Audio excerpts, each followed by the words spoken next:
नमस्कार दोस्तों, आप सभी का ट्रेडर में स्वागत है। कैसे हो आप लोग मेरे भाई? सभी को मेरा जय हिंद, सभी को मेरा राम राम। इससे पहले कुछ दिनों पहले मैंने एक वीडियो बनाई थी बीएसएफ हेड कांस्टेबल नेशनल पे।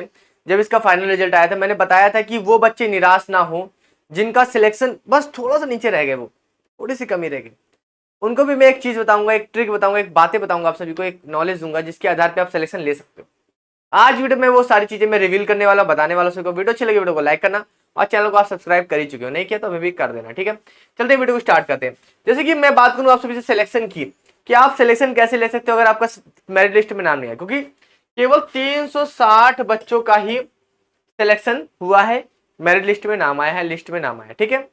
और उनकी ज्वाइनिंग आप सभी की 28 अक्टूबर को उनका रोजगार मेला लगाया जा रहा है, जिसमें उनको उनका ज्वाइनिंग लेटर दिया जाएगा। मोदी जी के द्वारा पता है आपको संबोधित किया जाएगा, उसके साथ ही साथ ज्वाइनिंग लेटर पर होगा। कुछ लोगों को वहां जाके मिलेगा, कुछ लोगों को वर्चुअल मिलेगा, कुछ लोगों को डाक के द्वारा मिलेगा, ठीक है, जिसने जैसा चूज किया हो, ठीक है। ये सारी चीजें हो गई। उसके साथ मैंने आपको बताया था कि जब जैसे ही ज्वाइनिंग लेटर आएगा उसके बाद मैं आपको कुछ चीजें बताऊंगा उन बच्चों के लिए, क्योंकि 360 बच्चों का सिलेक्शन हुआ है। अब जो 361वें नंबर पे था, 362वें नंबर पे था, 363वें नंबर पे था, और ऐसे ऐसे करते करते नीचा, उनका सिलेक्शन तो नहीं हुआ। अब इनका सिलेक्शन होगा कैसे, तो मैं आपको बताने वाला हूं। सबसे पहले मैं बता दूं आप सभी को कि 360 बच्चे जब जाएंगे, जब इनके पास ज्वाइनिंग लेटर आएगा, तो सभी के सभी ज्वाइन नहीं करेंगे, ये 101% गारंटी दे रहा हूं। कुछ लोग ऐसे होंगे जो ड्रॉप करेंगे, छोड़ेंगे।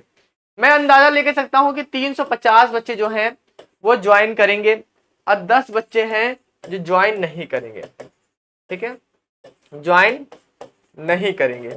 अब नहीं करेंगे तो हमारा क्या फायदा?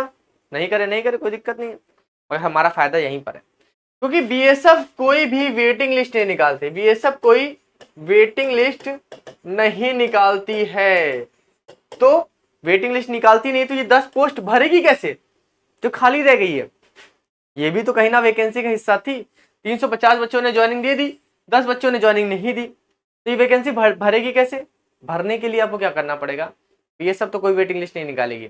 मगर आप सभी को एक एग्जाम्पल बताने वाला हूं, वो बताने वाला हूं आप सभी को एसएसबी एससीएम 2017-18 वाली भर्ती का, ठीक है, 2017-18 वाली भर्ती का। इसमें भी सेम ऐसे हुआ था, 74 पोस्ट आई थी जिसमें 64 बंदों ने ज्वाइनिंग दी थी, 10 सीट जो थी वो खाली रह गई थी, और इस 10 सीट को एसएसबी ने कोई भी वेटिंग लिस्ट नहीं निकाली। तो इस 10 सीट के लिए बच्चे कहाँ चले गए? कोर्ट चले गए, दिल्ली हाई कोर्ट चले गए, और दिल्ली हाई कोर्ट जब वहां पर गए वो, तो दिल्ली हाई कोर्ट ने बोला कि ये 10 सीट को आप फिलअप करो मेरिट के आधार पर। यानी कि जो 74 सीट थी, अब जो मेरे भाई 75 नंबर पे था, जो 76 नंबर पे था, जो 77 नंबर पे था, उनको इस 10 सीट पे मौका दिया जाए, वो भी कैटेगरी वाइज। ऐसा नहीं है कि केवल ऐसे, कैटेगरी वाइज, यानी कि जनरल की अगर सीट खाली हो तो जनरल के बंदे को भरो, ओबीसी की सीट खाली है तो ओबीसी को भरो, एससी की खाली है तो एससी को भरो, एसटी खाली है तो एसटी को भरो, कैटेगरी वाइज। अब आप क्या कर सकते हो इसमें? अब आपकी भी सीट जो है वो खाली होगी। अब 10 सीट खाली होगी तो अब कितनी भी सीट खाली होगी वो मैं आपको बताऊंगा। अब से बोलेंगे भैया ये पता कैसे चलेगा कि कितने बच्चों ने ज्वाइन किया, कितने बच्चों ने ज्वाइन नहीं किया? तो उसकी जिम्मेदारी मेरी है ना, मैं बताऊंगा आप सबको कितने बच्चों ने वहां रिपोर्टिंग दी, कितने बच्चों ने रिपोर्टिंग नहीं दी, वो मेरी जिम्मेदारी है।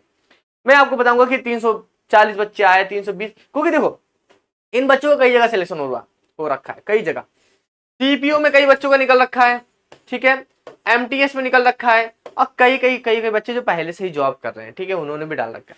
अब किसी किसी को देखो बात होती है, हर किसी को दाल चावल पसंद नहीं आता, किसी किसी को बिरयानी भी चाहिए, किसी किसी को मुर्गा भी चाहिए, तो हर किसी की चॉइस अलग अलग होती है। अब किसी किसी को ये पोस्ट जो है मिनिस्ट्री वाली पोस्ट ज्वाइनिंग करने के बाद, ट्रेनिंग के बाद हो सकता है अच्छी ना लगे, उसके बाद तो छोड़ेंगे। जब छोड़ेंगे तो भाई कहाँ जाएगी वो सीट? अब देखो इसका प्रोसीजर भी होता है, ऐसा नहीं है कि आप कभी भी भाई 10 सीट खाली कभी भी। इसका ये प्रोसीजर होता है कि अगर 1 साल के अंदर वैकेंसी नहीं आती, अगर 1 ईयर के अंदर वैकेंसी नहीं आती है, तो इस सीट को भरा जा सकता है कोर्ट के द्वारा, या बीएसएफ खुद भर सकती है। अगर जैसे कि होता क्या है, कुछ वैकेंसियां जो होती है वो एनुअल आती रहती है, जैसे आपने देखा है एसएससी जीडी 2022 आई, फिर 21 आई, फिर 22 आई, फिर 23 आ रही है, तो एनुअली आ रही है, तो 1 साल के अंदर अंदर वैकेंसी आ रही है। बीएसएफ में ऐसा नहीं होता। बीएसएफ की जो लास्ट वैकेंसी अभी तो आपको पता है कि 16-17 वाली थी, फिर उसके बाद जो भी आई 2021-22 वाली थी, ठीक है, 21-22 वाली, यानी कि देखोगे 17 4-21 लगभग 4 साल का डिफरेंस होता है भर्ती में। तो 4 साल का डिफरेंस होता है तो 10 सीट 4 साल बाद थोड़ी भरेगी, और आपको भी 1 साल के अंदर ही इस पे क्लेम करना है। अब वो बच्चे क्लेम करेंगे जिनका नंबर मेरिट से थोड़ा सा नीचे रह गया। अब देखो, अब ये पता कैसे चलेगा, ये आपको खुद समझना पड़ेगा, ये खुद देखना पड़ेगा कि कोई बीएसएफ ने कोई लिस्ट तो जारी नहीं की है नंबर की कि भाई इतने सीरियल नंबर पे ये, मगर आप सभी को एक रैंक वाली जो लिस्ट जारी की थी, रोल नंबर वाली लिस्ट, आपको उस लिस्ट से देखना है कि आपसे कितने ऊपर वाले बच्चे का सिलेक्शन हो गया है और कितने नीचे वाले का सिलेक्शन नहीं हुआ। आपको उस हिसाब से ये यहाँ पर आपको मेहनत करनी पड़ेगी, क्योंकि यहाँ पर मुझे डेटा नहीं पता, यहाँ पर आपको मेहनत करने की जरूरत पड़ेगी। और आप मेहनत करोगे तो आपको हो सकता है ये 10 सीट में आपको जगह मिल जाए। ये कोई बकवास नहीं कर रहा हूँ, इसका पूरा कोर्ट ऑर्डर है। कोर्ट ऑर्डर में जो है मैं आपको भेज दूंगा टेलीग्राम पे। अब मैंने भेज भी रखा है, एसएसबी का भेज रखा है मैंने कोर्ट ऑर्डर। उस कोर्ट ऑर्डर को पढ़ोगे ना तो आपको रियलिटी पता चल जाएगी, और यहाँ से आपका सुनहरा मौका शुरू होता है। अगर आप हार भी गए हो तो यहाँ जीतने का मौका मिलेगा। और ये वास्तविकता है कि ये रियलिटी है कि यहाँ 360 सीट पे 360 या 360 बच्चे ज्वाइनिंग नहीं करेंगे, और 360 बच्चे पूरी सर्विस नहीं करेंगे, छोड़ेंगे। यहाँ रूल है भाई, कंपनी हर जगह का रूल है कि पूरे बच्चे भर्ती नहीं होते, छोड़ देते हैं, कुछ जाते नहीं है। किसी कोई रीजन है, कोई पहले से कहीं जॉब कर रहा है, किसी को लग तो गई, सिलेक्शन हो तो गया, मगर फिर उसके बाद घर वाले या कुछ ऐसी प्रॉब्लम होती है जिसकी वजह से नहीं करना चाहता। तो आपके पास सुनहरा मौका है, अगर अभी भी अगर आप चाहो तो आपको सिलेक्शन मिल सकता है, वरना आपकी मर्जी। मैंने आपको प्रोसीजर बता दिया। आपको दिल्ली हाई कोर्ट जाना पड़ेगा, आपको कहीं नहीं जाना पड़ेगा, आपको दिल्ली हाई कोर्ट जाना पड़ेगा। दिल्ली हाई कोर्ट से ही सब कुछ होगा, ठीक है। आप सोचो कि अपने एरिया के हाई कोर्ट से कर दोगे, इलाहाबाद हाई कोर्ट से कर दोगे या कहीं और से कर दोगे, नहीं, आपको दिल्ली हाई कोर्ट से ही करना पड़ेगा। अच्छा खासा वकील कर लेना आप, उनको फीस वगैरह लगेगी। जो बच्चे हैं भाई, दो कुछ पैसा देकर अगर आपको नौकरी मिल जा रही है, कोर्ट के जरिए मिल जा रही है तो अच्छी बात है। मगर देखो, यहाँ पर मैं आपको बता दूं, अगर आप कोर्ट केस करते हो तो आप सोच समझ के करना, क्योंकि यहाँ पर यह है कि सिलेक्शन उसको मिलेगा जो 360 के जस्ट नीचे यानी 361 नंबर पे अपनी कैटेगरी वाइज उसके नीचे।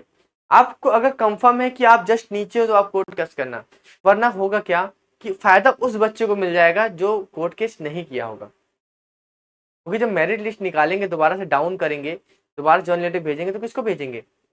वो अपने अकॉर्डिंग मेरिट बनाएंगे, ना कि कोर्ट के अकॉर्डिंग मेरिट बनाएंगे, ठीक है। तो आप इस बात का ध्यान रखना। अगर आप करना चाहो तो कर सकते हो, ये मौका है आपके पास। बाकी बहुत जल्दी इनकी ज्वाइनिंग होने वाली है, 28 तारीख को, 28 अक्टूबर को उनका जो है ज्वाइन लेटर मिलने वाला है इनको। उसके बाद आप ट्रेनिंग सेंटर पर चले जाएंगे, ट्रेनिंग सेंटर पर जाएंगे, वहाँ पता चल जाएगा कितने बच्चों ने ज्वाइनिंग दी, कितनी ज्वाइनिंग दी। 1 महीने 2 महीने के अंदर आप सभी, 1 महीने के अंदर मैं आपको बता दूंगा कि कितने बच्चों ने ज्वाइनिंग दे दी। आप अपना कोर्ट केस कर सकते हो आसानी से और अपनी सीट ले सकते हो। मैं वेट करना कि मेरिट लिस्ट, वैसे मेरिट लिस्ट तो निकालती नहीं है, दोबारा डाउन तो करती नहीं है, वेटिंग लिस्ट निकालती नहीं है, तो अच्छी बात है आपके लिए। चलिए अभी के लिए तो मिलता है नेक्स्ट वीडियो में। Thank you so much.